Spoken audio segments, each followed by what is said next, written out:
லைஃப்பில் இந்த மாதிரி ஒரு பெயின்ஃபுல்லான ஒரு சுச்சுவேஷனை நான் ஃபேஸ் பண்ணதே கிடையாது. மனசு முழுக்க வலி வலி மட்டும்தான்.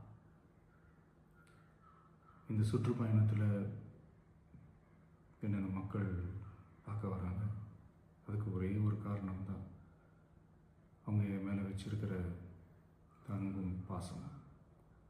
அந்த அன்புக்கும் பாசத்துக்கும் நான் எப்பவும் கடமைப்பட்டிருக்கிறேன்.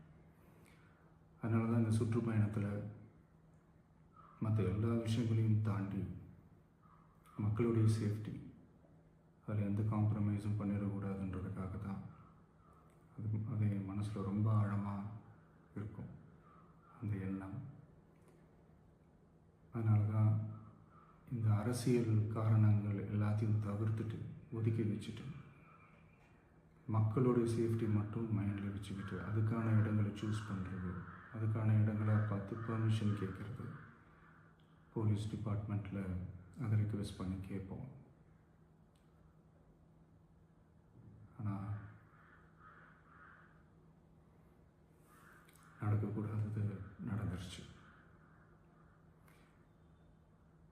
ஆனால் மனுஷன் தானே, அந்த நேரத்தில் அத்தனை பேர் பாதிக்கப்பட்டு இருக்கும்போது எப்படி அந்த ஊரை விட்டுட்டு என்னால் கிளம்பி வர முடியும்? நான் திரும்ப அங்கே போகணும்னு இருந்துச்சுன்னா அதை ஒரு காரணம் காட்டி அங்கே வேறு சில பதட்டமான சுச்சுவேஷன்ஸ், வேறு சில அசம்பாவிதங்கள் அந்த மாதிரி எதுவும் நடந்துடக்கூடாதுன்றதுக்காக தான் நான் அவாய்ட் பண்ணேன். இந்த நேரத்தில் சொந்தங்களை இழந்து தவிக்கிற அத்தனை குடும்பங்களுக்கும் என்னுடைய ஆழ்ந்த இரங்கலை தெரிவிச்சுக்கிறேன். எனக்கு தெரியும், என்ன சொன்னாலும் இது ஈடேயாகாதுன்னு எனக்கு தெரியும்.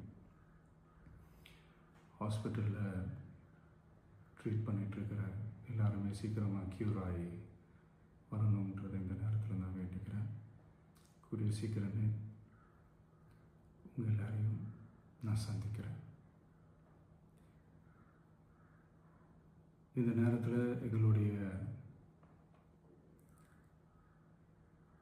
வலிகளை, எங்களுடைய நிலைமையை புரிஞ்சுக்கிட்டு எங்களுக்காக பேசின அரசியல் கட்சிகளை சார்ந்த நண்பர்கள், தலைவர்கள் அனைவருக்கும் என்னுடைய நன்றியை தெரிவிச்சுக்கிறேன். கிட்டத்தட்ட ஒரு 5 மாவட்டத்துக்கு பிரச்சாரத்துக்கு போனோம். இந்த மாதிரி எதுவுமே நடக்கல. ஆனால் கரூரில் மட்டும் ஏன் எப்படி நடக்குது, எப்படி நடக்குது? மக்களுக்கு எல்லா உண்மையும் தெரியும். மக்கள் எல்லாத்தையும் பார்த்துக்கிட்டு இருக்கிறாங்க.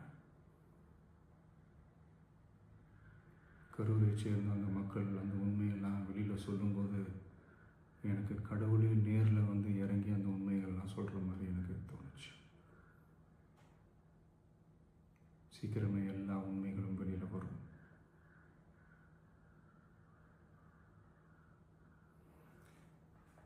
எங்களுக்கு தரப்பட்ட இடத்துல நாங்கள் போய் அந்த அந்த ஸ்பாட்டில் நின்று நாங்கள் பேசிட்டு வந்தோம். அதை தாண்டி எந்த தவறும் எங்கள் சைடில் நாங்கள் எதுவுமே செய்யலை. பட் இருந்தாலும் எங்கள் கட்சியை சேர்ந்த நிர்வாகிகள், தோழர்கள் மேலே எஃப்ஐஆர், அது மட்டும் இல்லை சோஷியல் மீடியாவை சேர்ந்த நண்பர்கள், தோழர்கள் அவங்க மேலே எஃப்ஐஆர்லாம் போட்டு இப்போ பிடிச்சிக்கிட்டு இருக்கிறாங்க.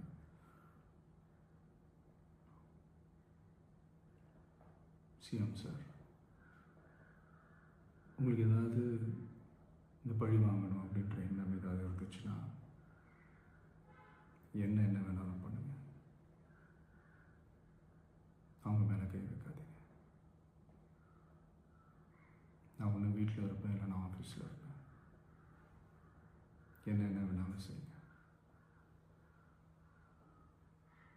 நண்பர்களே, தோழர்களே,